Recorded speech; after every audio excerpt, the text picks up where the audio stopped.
Speaker, মাননীয় speaker, আজকের উত্থাপনীয় বিষয় হচ্ছে কুমিল্লা সিলেট মহাসড়ক 4 লেনে উন্নতিকরণ প্রকল্পের স্থবিরতা দূরীকরণ এবং বর্তমানে জরাজীর্ণ দশার কারণে সৃষ্ট জনদুর্ভোগ নিরসন প্রসঙ্গে।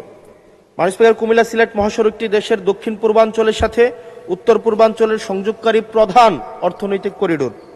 কুমিল্লার ময়নামতি থেকে ব্রাহ্মণবাড়িয়ার দরখার পর্যন্ত মোট 54 কিলোমিটার এই মহাসড়কটি 4 লেনে উন্নতি করার কাজ 2022 সালে শুরু হয়ে 2026 সালের জুনের মধ্যে শেষ হওয়ার কথা থাকলেও বর্তমানে এর কাজ প্রায় স্থবির হয়ে আছে। ভিডিও চিত্র এবং সরজমিন এবং আমি যেহেতু এই এলাকার স্থানীয় বাসিন্দা, আমরা সব সময় দেখি মহাসড়কের বিভিন্ন স্থানে বড় বড় গর্তের সৃষ্টি হয়েছে এবং সংস্কার কাজের ধীরগতির কারণে সামান্য বৃষ্টিতে সড়কটি কর্দমাক্ত ও চলাচলের অযোগ্য হয়ে পড়েছে।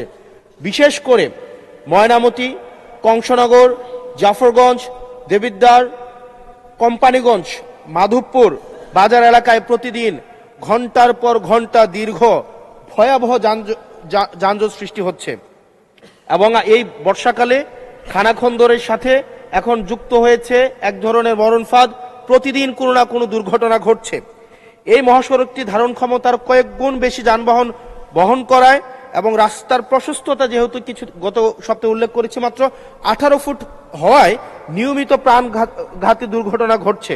একটা রিপোর্ট দিয়ে রাখি, গত এক বছরে 100রও বেশি মানুষ এই রাস্তায় দুর্ঘটনায় মারা গিয়েছে। মাননীয় স্পিকার, দক্ষিণ পূর্ব এশিয়ার 5টি দেশের সঙ্গে উপ-আঞ্চলিক সংযোগের এই গুরুত্বপূর্ণ রুটটি বর্তমানে চরম জনদুর্ভোগের কারণ হয়ে দাঁড়িয়েছে।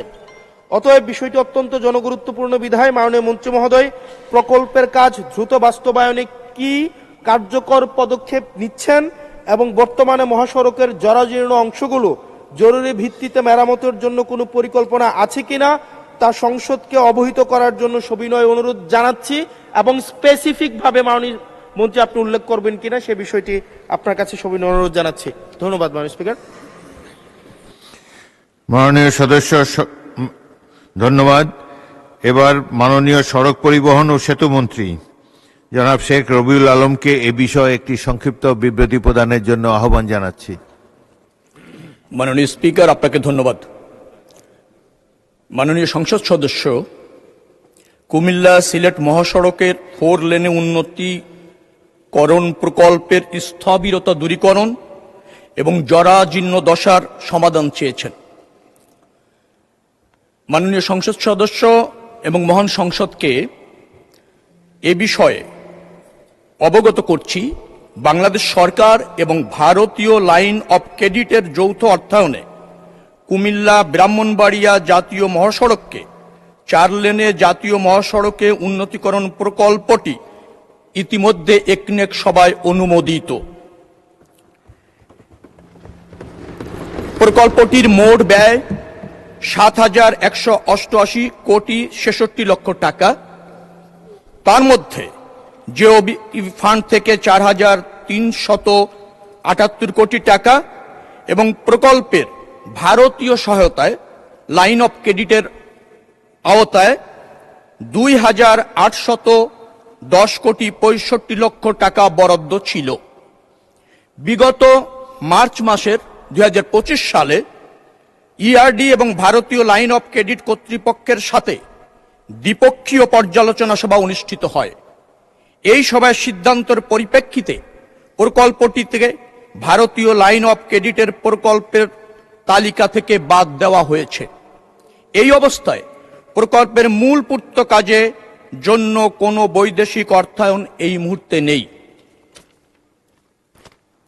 মহাসড়কটিকে জিওবি অর্থায়ন অথবা কোনো বৈদেশিক অর্থায়নের উন্নয়নের বিষয়ে যাচাই করা হচ্ছে।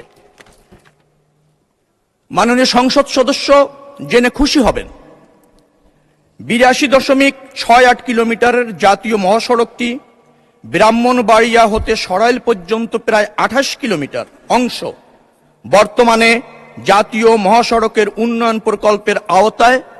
উভয় পাশে ধীর গতির যানবাহনের জন্য পৃথক লেন সহ 4 লেনে উন্নত করা হচ্ছে। বর্ণিত প্রকল্পে বাস্তবায়ন হলে বিভাগীয় শহর চট্টগ্রাম এবং সিলেটের মধ্যে সড়ক যোগাযোগ নিরাপদ এবং উন্নত হবে। সুপারভিশনের জন্য পরামর্শক প্রতিষ্ঠান নিয়োগ করা হয়েছে। পরামর্শক প্রতিষ্ঠানের প্রকল্প মহাসড়কের ডিজাইন চূড়ান্ত করা চলছে।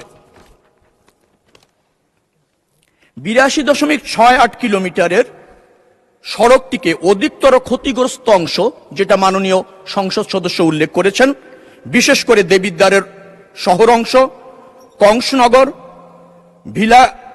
ভিংলাবাড়ি অংশ, সব মিলিয়ে 804 মিটার দৈর্ঘ্য রিজিড পেভমেন্টের কাজ চলমান রয়েছে। এছাড়া পিরিয়ডিক মেইনটেনেন্স কর্মসূচির আওতায় ময়নামতি, কংসনগর, ফুলগাছতলা, দেবিদ্বার, কোম্পানিগঞ্জ, ভিংলাবাড়ি, কাঠেরপুল ও কুঠিচৌমনি অংশে আরও 1845 মিটার সড়ক অংশ 10.30 মিটার প্রশস্তকরণের প্রকল্পের আওতায় রিজিড পেভমেন্টের নির্মাণের জন্য দরপত্র মূল্যায়ন প্রক্রিয়াধীন রয়েছে। এছাড়া কুমিল্লা থেকে দেবিদ্বার অংশ 20 কিলোমিটার 34 ফিট প্রশস্তকরণের জন্য ইতিমধ্যে রক্ষণাবেক্ষণ খাত হতে কার্যক্রম গ্রহণ করে দরপত্র আহ্বান করা হয়েছে। আশা করা যায় মহাসড়কটিতে অধিকতর ক্ষতিগ্রস্ত অংশের রিজিড পেভমেন্ট সহ প্রশস্তকরণের কাজ খুব শীঘ্রই শুরু হবে এবং এই অঞ্চলে মানুষের যে দুর্ভোগ আছে তা অতি সত্বর লাঘব হবে। ধন্যবাদ মাননীয় স্পিকার। ধন্যবাদ মাননীয় মন্ত্রী। মাননীয় সদস্য মোহাম্মদ আবুল হাসনাত এ ব্যাপারে একটি প্রশ্ন করতে পারেন। মাননীয় স্পিকার, একদম ছোটবেলা থেকেই আমরা এই মহাসড়ক দিয়ে যাতায়াত করি এবং সারা বছর ব্যাপী এই রাস্তায় আমরা দেখি কেউ না কেউ মাপতেছে, কেউ একটু ইট আনতেছে, কেউ একটু বাইপা যাইতেছে এবং আমরা সারা বছর একটা ফিল থাকে এই রাস্তার কাজ এই বুঝি এই মাসে হয়ে যাবে, ওই মাসে হয়ে যাবে। এবং এটা মোটামুটি আজকে আমার জীবদ্দশায় আমি 20 বছর ধরেই দেখে আসতেছি মাননীয় স্পিকার। এবং আজকে আমাদের মাননীয় মন্ত্রী যে উত্তর দিলেন, মাননীয় সদস্য, গত 20 বছর তো বিএনপি ক্ষমতায় ছিল না, আপনি সরাসরি প্রশ্ন করুন। স্পিকার, তো এখন এমনি কুমিল্লা নিয়ে কিন্তু বিগত সরকারের একটা অ্যালার্জি ছিল, কুমিল্লা শুনলে একটা অ্যালার্জি, এবং এই সংসদেও কুমিল্লাকে কটাক্ষ করা হয়েছে মাল্টিপল টাইমস। এবং কুমিল্লা একটা স্বনির্ভর একটা উপজেলা শুধুমাত্র রেমিটেন্স যোদ্ধাদের কারণে, কারণ আমাদের মাইক্রো ইকোনমিটা ভালো, বিদেশে মানুষ থাকে মধ্যপ্রাচ্যে বিশেষ করে, এবং যেহেতু এখানে লিকুইডিটি ফ্লোটা ভালো, মাইক্রো ইকোনমিটা ভালো।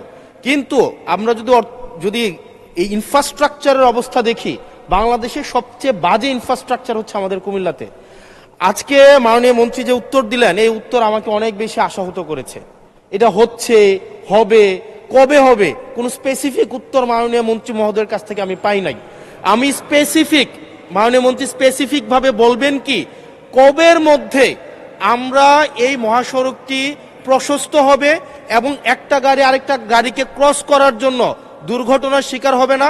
বাচ্চারা, মাননীয় স্পিকার আপনাকে জানিয়ে রাখি, এখানে 100-র বেশি আমাদের শিক্ষা প্রতিষ্ঠান এই রোডের আশেপাশে আছে। এখন প্রতিনিয়ত যে দুর্ঘটনাগুলো ঘটছে, এটির দায়ভার কে নিবে?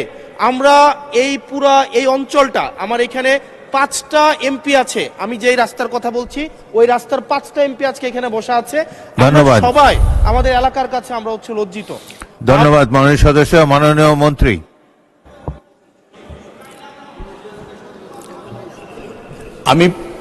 ধন্যবাদ মাননীয় স্পিকার। আমি প্রথমেই উল্লেখ করেছি যে এটি একনেকে পাশ হওয়া একটি প্রকল্প, যার দৈর্ঘ্য 82.68 কিলোমিটার। কিন্তু জিওবি ফান্ড এবং ভারতের যে অর্থায়ন লাইন অফ ক্রেডিট, সেই ফান্ড প্রত্যাহার হওয়ায় এই প্রকল্পটি এই মুহূর্তে অর্থায়নের নিশ্চয়তা নেই। আমরা জিওবি ফান্ড থেকে করব নাকি অন্য কোনো জায়গায় অর্থের যোগান দিব সেই ব্যাপারে কাজ করছি। তবে 28 কিলোমিটার যেটা কথা আমি বলেছি সেটির কাজ চলমান আছে এবং সেটি বাস্তবায়ন হতে চলেছে। বাকি যে অংশটা আছে সেটা আমরা ফান্ড সার্চ করছি, ফান্ডের নিশ্চয়তা হলেই দ্রুততম সময়ে শুরু হবে।